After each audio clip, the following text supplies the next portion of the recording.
ही आस्था, ओम में ही विश्वास, ओम में ही शक्ति और ओम में ही सारा संसार, और ओम से ही होती है एक अच्छे दिन की शुरुआत। नमस्कार, आप सभी का बहुत बहुत स्वागत करती हूँ, अभिनंदन करती हूँ इस खास पेशकश महाशिवरात्रि स्पेशल में। और मैं हूँ आपके साथ संध्या जोशी। आज क्योंकि महाशिवरात्रि स्पेशल है, यही उम्मीद करते हैं बाबा भोले भंडारी आपके जीवन में खुशियां भर दें, आपके जीवन को मंगलमय कर दें। इसी के साथ आज हम चर्चा करेंगे, बात करेंगे कि कैसे हम अपने जीवन में भाग्योदय कर सकते हैं, कैसे अपने जीवन को सरल बना सकते हैं, सुगम बना सकते हैं इस महाशिवरात्रि पर, और कैसे होने वाली है महाशिवरात्रि का पर्व 12 राशियों के ऊपर। ये सभी बातें जानेंगे आज के विशेष कार्यक्रम में। बस बंद करना ये होगा, आपको जुड़े रहना होगा आज के इस विशेष कार्यक्रम से। आज मेरे साथ स्टूडियो में मौजूद है आचार्य डॉक्टर भारती नारंग। तो बिना देर करे उनका स्वागत करते हैं और उनका अभिनंदन करते हैं।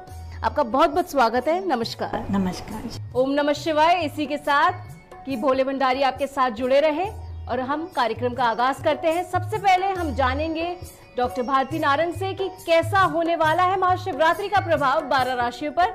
तो आइए उसकी शुरुआत करते हैं। जी, वैसे तो भगवान शिव को सभी भोले भंडारी के नाम से ही जानते हैं, क्योंकि हमारे भगवान शिव बहुत ही जल्दी प्रसन्न होने वाले देवता हैं। एकमात्र लोटा जल शिवलिंग पर अर्पित करने से ही भगवान अपने सभी भक्तों की मनोकामना पूर्ण करते हैं। लेकिन महाशिवरात्रि पर राशि के अनुसार पूजा करने से व्यक्ति को कुंडली में मौजूद अशुभ ग्रहों का प्रभाव खत्म हो जाता है। क्यों ना इस महाशिवरात्रि पर हम राशि के अनुसार शिवलिंग की पूजा करें। चलिए वन बाय वन सभी राशि की बात करते हैं। सबसे पहले बात करते हैं मेष राशि वाले जातकों की।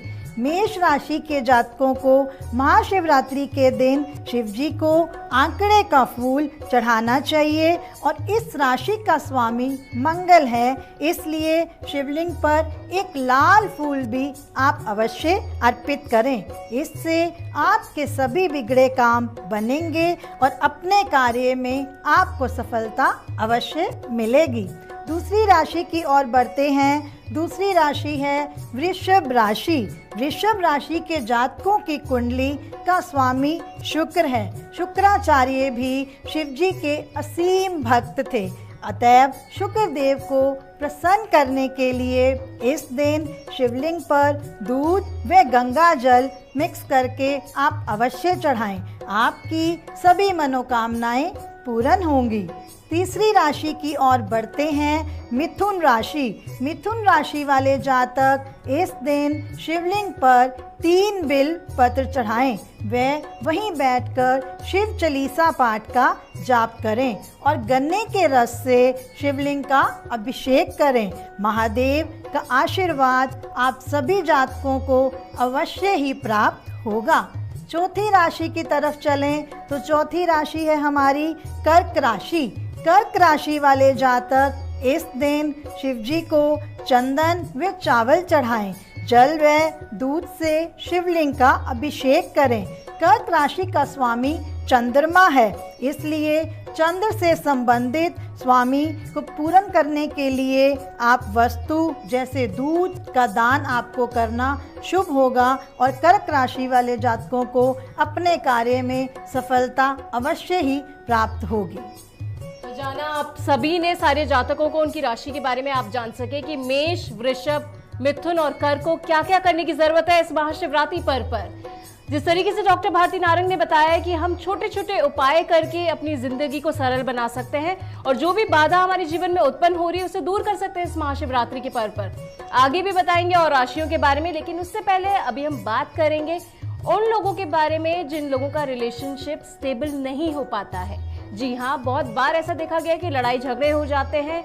लव रिलेशनशिप हो या शादीशुदा जिंदगी हो, आपका कहीं ना कहीं स्टेबल नहीं हो पाता है। इसी पर चर्चा करते हैं। मैम, अक्सर देखा गया है कि लोग जो है लड़ाई झगड़े में ही इन्वॉल्व रह जाते हैं और छोटी छोटी बातों में अनबन हो जाती है और बहुत ही जल्दी, जिसे कहते हैं ना, एक दूरी आ जाती है। तो महाशिवरात्रि पर क्या कर सकते हैं वो छोटे मोटे उपाय? जी देखिए, आजकल किसी भी रिलेशनशिप को बिगड़ने का सबसे बड़ा कारण आ गया है ईगो। कि बहुत ज़्यादा कोई भी किसी की बात सुनना ही पसंद नहीं करता। लेकिन अगर हम हस्बैंड वाइफ के रिलेशंस की बात करें या किसी भी आप लव रिलेशंस की बात करते हैं, उसमें दोनों ही लोगों का बहुत ही ज़्यादा एक दूसरे के प्रति महत्व होता है। तो एक दूसरे की बात को सुनना बहुत ही ज़रूरी है। आप एक दूसरे को वेटेज दे के चलें, आपके रिलेशंस वैसे ही सुधरने लग जाएंगे। बाकी महाशिवरात्रि पर्व पर अगर हम बात करें, किसी के रिलेशंस में थोड़ी बहुत भी प्रॉब्लम्स आ रही हैं, तो पति पत्नी अगर हैं तो मिलकर उस दिन मंदिर जाएं, शिवलिंग पर मिलकर आप दही से शिवलिंग का अभिषेक करें। आपके रिलेशंस में जल्दी ही सुधार दिखने लगेगा। और लव रिलेशनशिप है, आप अगर दूर दूर हैं तो अलग अलग अपनी अपनी जगह पर जाकर सेम उपाय कर सकते हैं। आपको जल्दी ही अपने रिलेशंस में मिठास प्राप्त होगी। शुक्र दही जो है शुक्र प्लैनेट की चीज़ है और हमारे लव रिलेशनशिप में शुक्र का बहुत ही ज़्यादा प्रभाव होता है। इससे आपका शुक्र ग्रह कहीं कमज़ोर हो रहा है तो उसको बहुत ही मजबूती मिलेगी और आपके रिलेशंस कामयाब होंगे और बहुत ही मधुर बन जाएंगे। तो आपके रिलेशन जो है मधुर बन जाएंगे। बहुत ही अच्छी तरीके से बताया डॉक्टर भारती नारंग ने कि हमें क्या करना है। एक छोटा सा उपाय करना है, दही का करना है, और जो भी विधि विधान उन्होंने बताया इसको आप जरूर करिएगा अगर आपके रिलेशनशिप में भी अनबन हो रही है। अब बात करते हैं सिंह, कन्या और तुला और वृश्चिक राशि के बारे में कि इनके लिए कैसे होने वाला है ये महाशिवरात्रि का पर्व। आइए इसी पर चर्चा करते हैं और जानते हैं। जी अगली राशि की तरफ चलते हैं, सिंह राशि। सिंह राशि के जातक पंचामृत से शिवलिंग का अभिषेक करें। वह शिवलिंग के पास घी का दीपक शाम के समय अवश्य जलाएं। जातक के जीवन में चल रही परेशानी से जल्द ही उसे मुक्ति मिलेगी। अगली राशि कन्या राशि की बात करेंगे। कन्या राशि वाले जातक इस दिन जल में गंगा जल मिलाकर शिवलिंग का अभिषेक करें और 11 बिल्वपत्र अर्पित करें। कन्या राशि के स्वामी ग्रह हैं बुध, अतः शिव जी के पुत्र भगवान गणेश जी को दूर्वा चढ़ाएं। इससे जीवन में सुख समृद्धि की प्राप्ति होगी। अगली राशि की तरफ बढ़ते हैं, तुला राशि।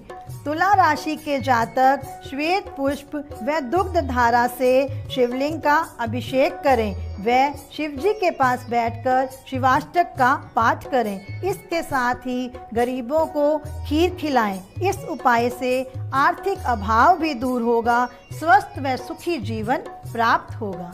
अगली राशि की तरफ चलते हैं, हमारी है वृश्चिक राशि।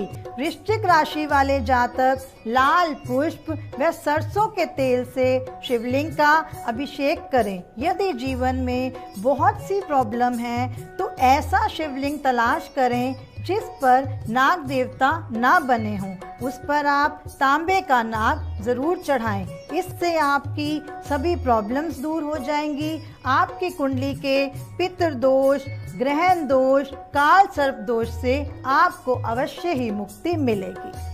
तो जो बातें आपको बताई गई इन सभी बातों को आप नोट डाउन करें, क्योंकि आपकी राशि को देखकर ही बताई जा रही है। जो भी आपकी राशि है उन्हीं के हिसाब से आपको विधि विधान से ये उपाय करने की जरूरत है, तब जाकर आपको जो है लाभ मिल पाएगा और भगवान भोलेनाथ की अनुकंपा भी आप पे और आपके परिवार पर बनी रह पाएगी।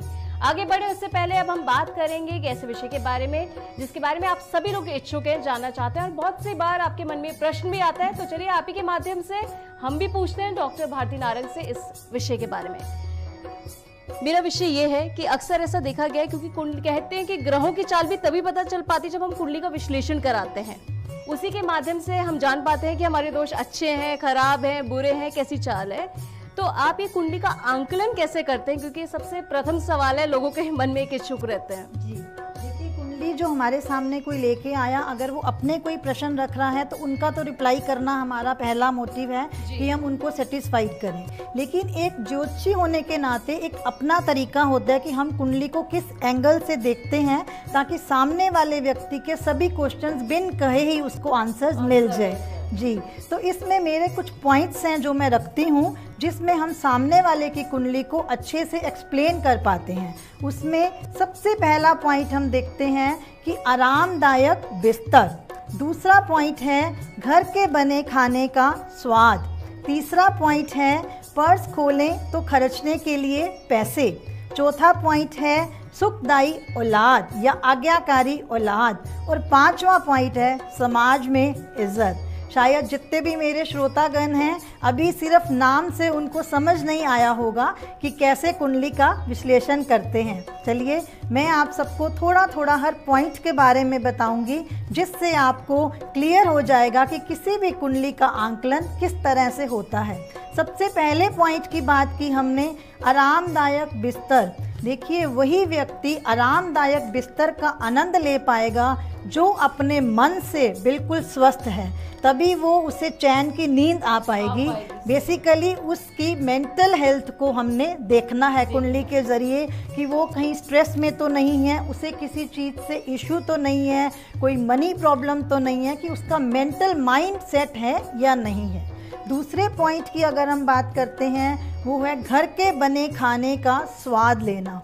देखिए इसमें 2 पॉइंट्स कवर होते हैं। एक तो घर का बना खाना वही व्यक्ति खाएगा जिसके परिवार में सुख शांति है, वो तभी घर आने की इंतज़ार करेगा, अपने फैमिली मेम्बर से बने हुए खाने का वेट करेगा।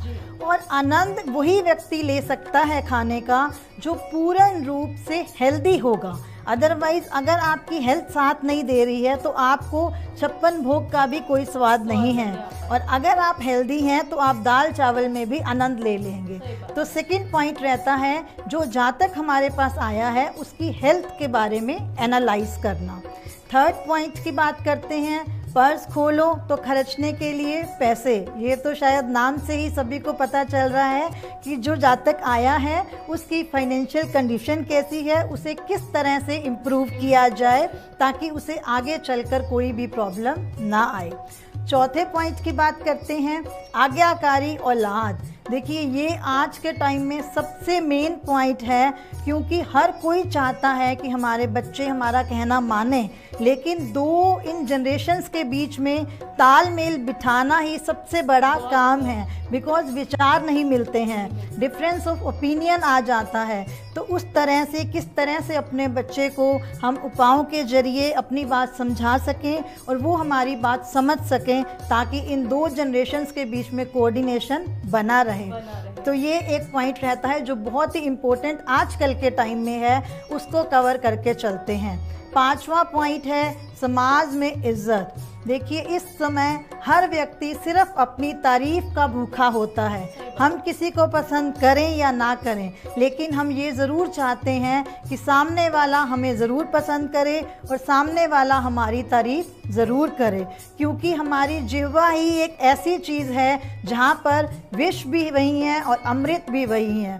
तो क्या बात कैसे कहाँ करनी है, किस गुस्से को किस तरह से कंट्रोल करना है, ये सब चीज़ें समाज में इज्जत आपको दिलाती हैं। तो इन 5 पॉइंट्स को कवर करके हम किसी भी कुंडली का आंकलन कर सकते हैं। तो जाना आपने कौन कौन से वो 5 पॉइंट हैं जिनकी वजह से आपकी कुंडली का आंकलन किया जा सकता है। आपकी मेंटल हेल्थ कैसी है, फिजिकल हेल्थ कैसी है, साथ ही साथ आपकी फाइनेंशियल कंडीशन कैसी है, और बताया आपका कोऑर्डिनेशन कैसा है अपने परिवार के साथ, अपने बच्चों के साथ, और आपका जो मान प्रतिष्ठा है वो समाज में कैसी है। इन्हीं सभी के माध्यम से आपकी कुंडली का आंकलन किया जाता है। अगर आप भी अपने बारे में कुछ जानना चाहते हैं या अपने परिजनों के बारे में जानना चाहते हैं तो आप भी डॉक्टर नारंग से संपर्क कर सकते हैं, अपने बारे में जान सकते हैं, जिसकी वजह से क्या होगा, आप देखिएगा जो भी परेशानी आपके जीवन में आ रही होगी वो वहीं थम जाएगी, रुक जाएगी, और आपका जीवन जो है अच्छा हो जाएगा, बेहतर हो जाएगा। कार्यक्रम को आगे बढ़ाते हुए अब हम बात करते हैं कैसा होने वाला है महाशिवरात्रि का पर्व धनु, मकर और कुंभ और मीन राशि पर कैसा रहेगा इनके लिए, आइए जानते हैं। जी धनु राशि से शुरुआत करते हैं। धनु राशि वाले जातक इस दिन हल्दी युक्त दूध शिवलिंग पर अवश्य चढ़ाएं, साथ ही केसर व बेसन से बनी मिठाई और पीले फूल चढ़ाएं और शिवजी जी को भोग लगाएं। इससे आपकी सभी मनोकामनाएं पूर्ण होंगी। मकर राशि की तरफ बढ़ते हैं। मकर राशि वाले जातक नारियल के पानी से शिवलिंग का अभिषेक करें, किसी गरीब को काले कंबल का दान करें और तिल से बनी मिठाई अवश्य उनको अर्पित करें। इससे आपकी ज़िंदगी में आए सभी कष्ट दूर हो जाएंगे। कुंभ राशि की तरफ बढ़ते हैं। कुंभ राशि के जातक इस दिन तिल के तेल से शिवलिंग का अभिषेक करें, वे शमी के फूल शिवलिंग पर चढ़ाएं और गरीबों में ज़रूरत की सामग्री दान करें। आपके जीवन में सुख समृद्धि आएगी। मीन राशि की बात करें तो मीन राशि वाले जातक इस दिन केसर युक्त दूध व चंदन से शिवलिंग का अभिषेक करें, बेसन के लड्डू का भोग लगाएं। इससे आपको आपके जीवन में कामयाबी अवश्य ही मिलेगी।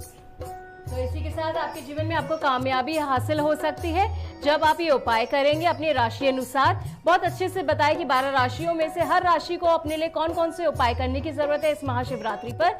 और सबसे अच्छी बात ये बताई कि दान पुण्य आप करते रहें, इससे क्या होगा, सुख समृद्धि बनेगी और आपका जीवन जो है खुशहाल हो जाएगा। कार्यक्रम को आगे बढ़ाते हुए अब हम बात करते हैं उन लोगों के बारे में जिनकी कुंडली नहीं है, जिन्हें समझ में नहीं आता कि वो लोग क्या करें, क्योंकि उनके पास कुंडली नहीं है, डेट ऑफ बर्थ नहीं है, चीजें ज्यादा उन्हें पता नहीं होती है। तो वो लोग क्या कर सकते हैं, आइए इसी पर चर्चा करते हैं।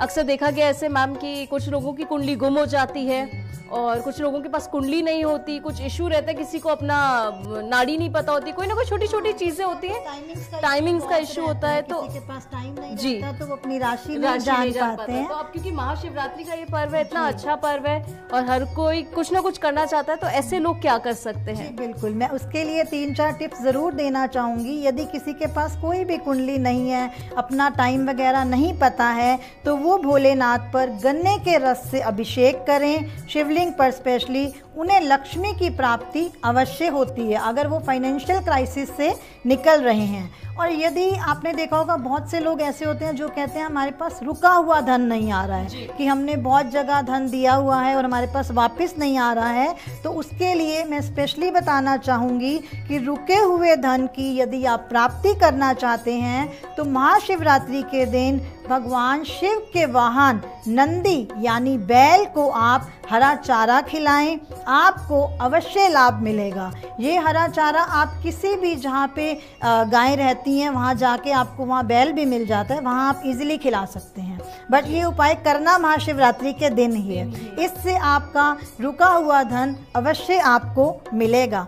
और यदि नौकरी या व्यापार में कोई परेशानी आ रही है तो महाशिवरात्रि के दिन आप लोग व्रत रखें और शिवलिंग पर जल में शहद मिलाकर अवश्य उनका अभिषेक करें। इससे आपको बहुत ही जल्दी नौकरी मिलेगी और जो व्यापार में अप डाउन्स आ रहे हैं उससे आपको निजात मिलेगी। जी, तो आपने जाना व्यापार में भी जो कठिनाइयाँ और परेशानियाँ आ रही हैं और जिस तरीके से कोई ना कोई अनबन हो जाती है, बंधन जो है, हम परेशान रहते हैं लेकिन हमें पता नहीं होता उसकी वजह क्या है। और जिन लोगों के पास अपनी कुंडली नहीं है तो वो सभी लोग ये छोटे छोटे उपाय कर सकते हैं जो डॉक्टर भारती नारंग ने बताया, लेकिन इनको करना बेहद जरूरी है और बताया गया कि महाशिवरात्रि के पर्व पे आप इन उपायों को करें।